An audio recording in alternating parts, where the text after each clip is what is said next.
कह दिया है कि तुम हमारे 40 जवान को मार करके तुमने बड़ा अपराध किया है और वो 40 जवान का खून का एक एक बूंद पूरा भारत आपसे हिसाब लेगा।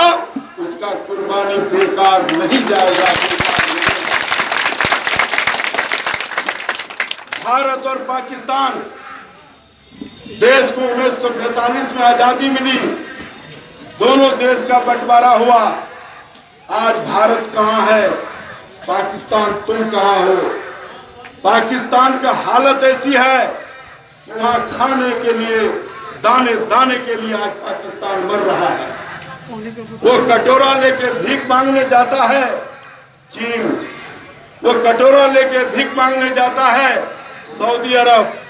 अभी सऊदी अरब का जो शासक थे, वहां का जो राजकुमार था, भारत आए थे 3 दिन पहले और हमारे प्रधानमंत्री प्रोटोकॉल तोड़ करके उनको रिसीव करने के लिए एयरपोर्ट गए और उन्होंने भी कहा कि मैं पाकिस्तान को मदद नहीं करूंगा क्योंकि वह आतंकवाद देश है।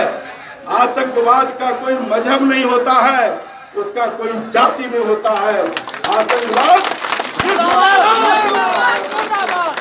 इसलिए भाइयों बहनों, मैं सिर्फ इतना कहूंगा, देश की जब बात आएगी तो सबको एकत्रित होना चाहिए। और हमारा यह मिट्टी है, भारत में हम जन्म लिए हैं और इस मिट्टी में ही हमको जाना है। जिस मिट्टी में हम जन्म लिए हैं वह मेरा माँ के समान है, बाप के समान है। और हमारा भारत को कोई उंगली दिखाने का काम करेगा तो उसका आंख और निकाल लिया जाएगा। दोस्तों मित्रों, अभी पाकिस्तान का पानी बंद हो रहा है, उनका दाना पानी बंद हो रहा है।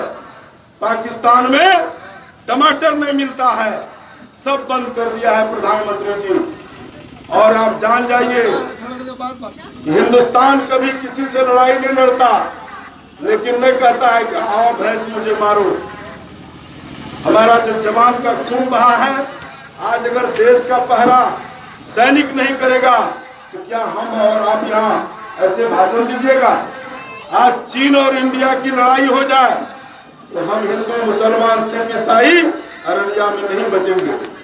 इसलिए देश बड़ा है, न पार्टी बड़ा है, न कांग्रेस बड़ा है, न आरजेडी बड़ा है, न बीजेपी बड़ा है।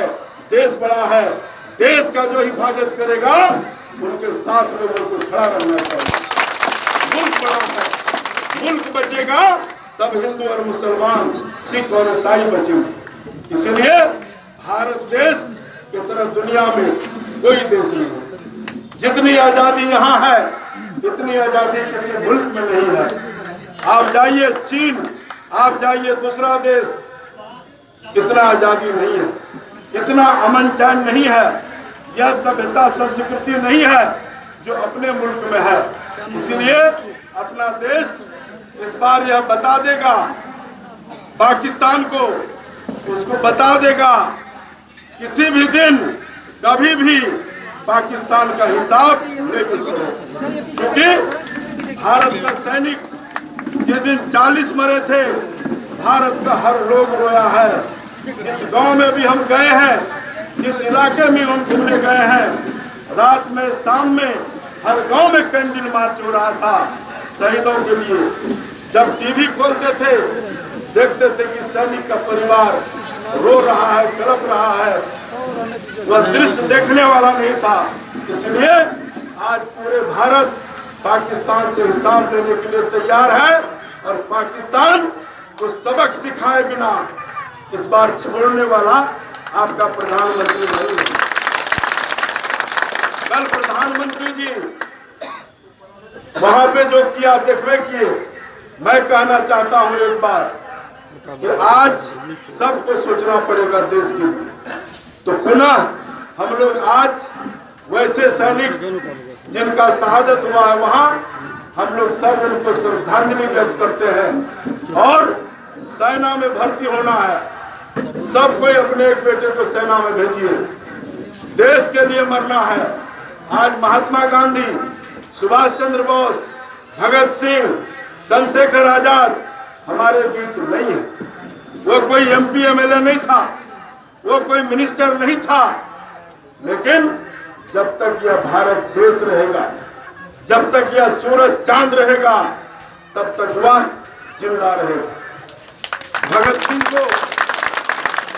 भगत सिंह कोई एमपी एमएलए मिनिस्टर नहीं था, उन्होंने देश के लिए मरा, देश की आजादी के लिए मरा। अंग्रेज का हम गुलाम थे। जब आजादी मिली थी, आजादी के बाद भगत सिंह को फांसी की सजा हो गई। जब फांसी होता है किसी को, तो अंतिम इच्छा उसका पूरा किया जाता है। सरकार उसको पूछता है कि कल तुम्हारा फांसी होगा 24 घंटे में, बोलो आखिरी इच्छा तुम्हारी क्या है? अच्छा खाना खाना चाहते हो, अच्छा कपड़ा पहनना चाहते हो, किसी से मिलना चाहते हो, तो आखिरी ख्वाहिश उसका पूरा किया जाता है। तो भगत सिंह कहा कि हमको हमारी मां से मिला दो। अरे जब भगत सिंह की मां जेल में मिलने आई तो मां रो दी। मां का दिल तो बहुत बड़ा होता है। औलाद पर जब नजर पड़ा भगत सिंह पर, तो उसको तो लगा कि कल हमारा बेटा को फांसी हो जाएगा। मां रो दी। भगत सिंह ने कहा, "ऐ मां, तुम क्यों रो रहे? सबका बेटा रोज जन्म लेता है, रोज मरता है। 6 महीना साल भर उनका माता पिता बेटा बेटी रोग आ लेता है, फिर भूल जाता है। लेकिन तुम्हारा बेटा भारत की आजादी के लिए फांसी हो रहा है। तुम्हारा बेटा कभी नहीं मरेगा। जब तक यह भारत देश रहेगा, तब तक भगत सिंह जिंदा रहेगा।" दोस्तों मित्रों, आज